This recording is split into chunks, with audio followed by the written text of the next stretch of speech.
Broncos country is fired up, and for good reason.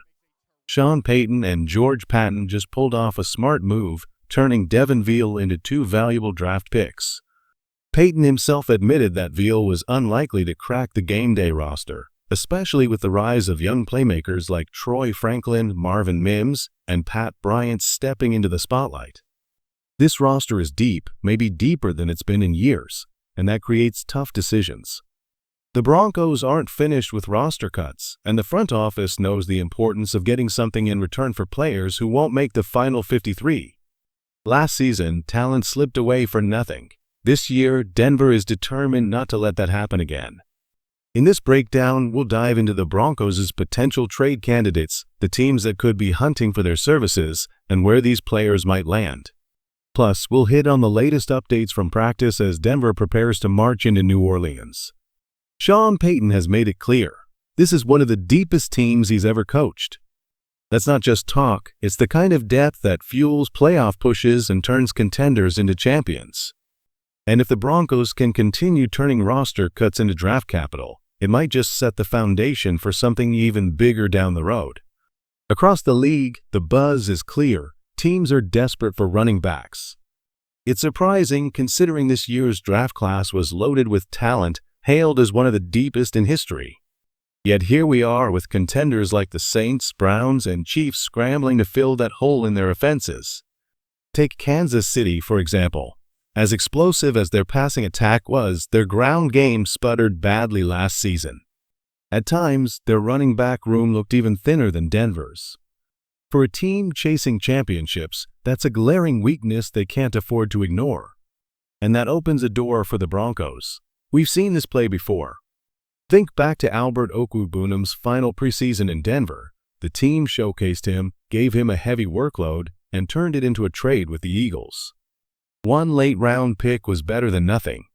Now, Audric Estime could be in that same position. Despite the hype out of Notre Dame, it's tough to see him cracking Denver's final roster.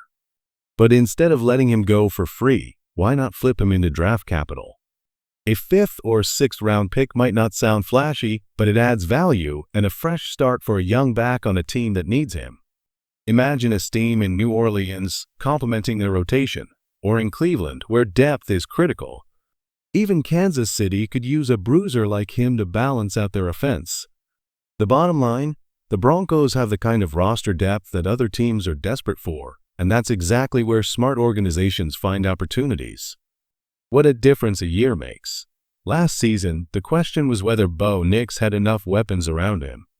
Now, the Broncos are overflowing with talent at wide receiver and running back, forced to make tough decisions on who stays and who goes.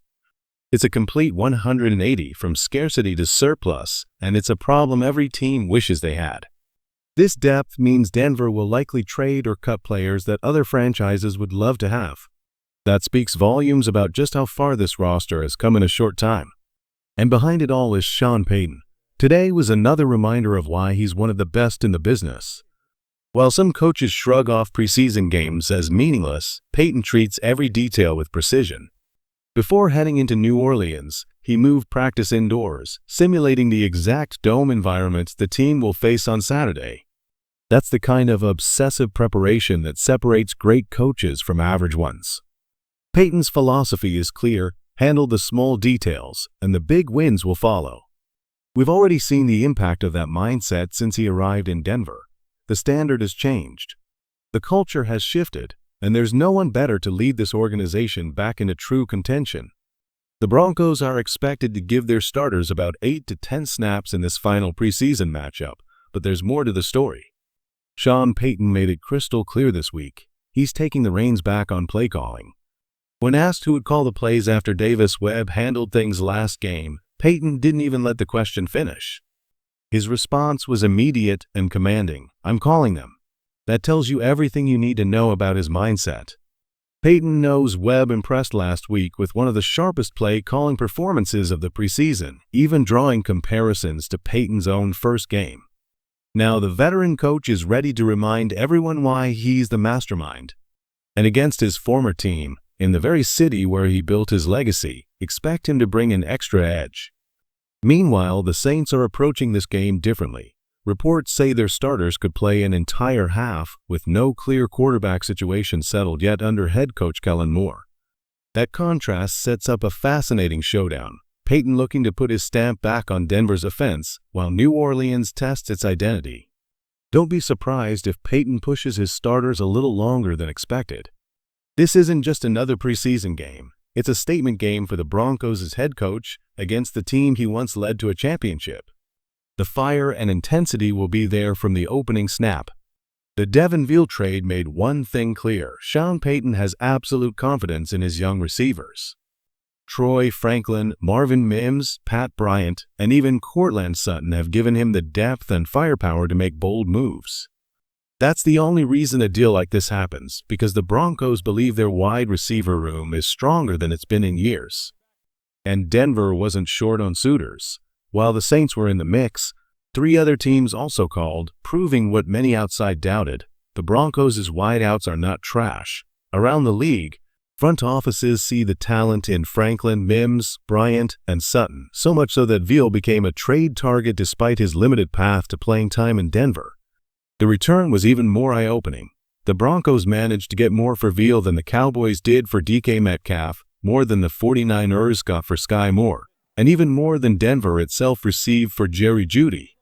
That tells you everything about how Payton has reshaped this roster's value in just a short time. Still, there were some concerning notes from practice. Both safety Jayden Barron and running back Jaleel McLaughlin were absent. That immediately sparked speculation. Could Denver be shopping McLaughlin to one of the many running back needy teams in the market? Nothing is certain yet, but with Payton's aggressive approach to roster building, nothing can be ruled out. The injury concerns were quickly put to rest with 2 big pieces of good news. First, Jayden Barron's issue turned out to be nothing more than a soft tissue bruise, and he's expected to suit up in the preseason game. No long-term worries there. And then came something even better. Jaleel McLaughlin became a father, welcoming a baby girl into the world. Sean Payton couldn't stop praising him, speaking about McLaughlin with the kind of respect and certainty that makes it clear he's part of this roster. Payton has consistently highlighted his work ethic, his energy, and his unique role as a change of pace back alongside J.K. Dobbins and R.J. Harvey. McLaughlin isn't just fighting for a spot, he's earned it. On the opponent's side, New Orleans is still sorting things out. Expect to see rookie quarterback Spencer Rattler get extended playing time, possibly an entire half. That means Denver starters could also see a longer run, at least through the first quarter, giving fans a real preview of how this offense looks at full strength. And perhaps the best news of all, there's no drama in Denver. For once, this team isn't being dragged down by off-field chaos or locker room distractions. The focus is sharp, the confidence is high, and the Broncos are preparing with one thing in mind: proving they're ready to contend. Any doubts about Nick Bonitto's health have been erased. Despite outside speculation, Sean Payton was telling the truth. Bonitto underwent surgery, recovered, and spent the entire week back on the practice field. That's massive news for a defense that needs his explosiveness. And there's more good news coming out of the league. Officials will reportedly be stricter on unsportsmanlike conduct this season. For some teams, that's a problem. For Denver, it's an advantage. Payton's teams are built on discipline. While other squads spend joint practices in all-out brawls, the Broncos stay focused. That culture shift matters. It means fewer mistakes, fewer penalties, and more chances to win close games. Of course, passion will always shine through. Bonitto might break out a wild celebration after a big play, but the line is clear. Payton runs a disciplined operation, and under the new emphasis on penalties, that structure could become one of Denver's hidden strengths. As the Broncos head into their matchup with the Saints, several roster battles remain on the bubble, and these decisions could shape the final 53. At quarterback, all eyes are on Sam Ehlinger. If he delivers a standout performance, Denver could look to flip him for draft capital to a team searching for a reliable backup. Carrying only 2 quarterbacks makes the most sense because every extra spot matters when you're building depth elsewhere. Running back is the position to watch most closely. Audric Estime faces a pivotal moment. This game could determine whether he makes the roster, lands on the practice squad, or becomes trade bait. With J.K. Dobbins and R.J. Harvey locked in and Jaleel McLaughlin firmly established as a Payton favorite, the numbers get tight fast. Tyler Beatty could grab the final spot, leaving Blake Watson as a candidate for the practice squad. At wide receiver, Denver carried 6 last year, but projections now have just 5. Cortland Sutton, Marvin Mims, Troy Franklin, Pat Bryant, and Trent Sherfield. That leaves out Courtney Jackson, who has shown value on special teams as a returner. If Mims were sidelined, Jackson's role could become critical, so his future will be worth monitoring. Tight end is another position under the microscope.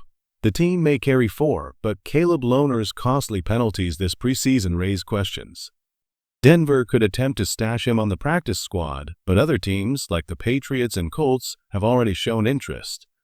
These are the battles that define the final roster. The margins are razor thin, the stakes are high, and every snap in New Orleans matters. Broncos country has waited a long time for this kind of depth, and now it's about turning potential into a winning formula.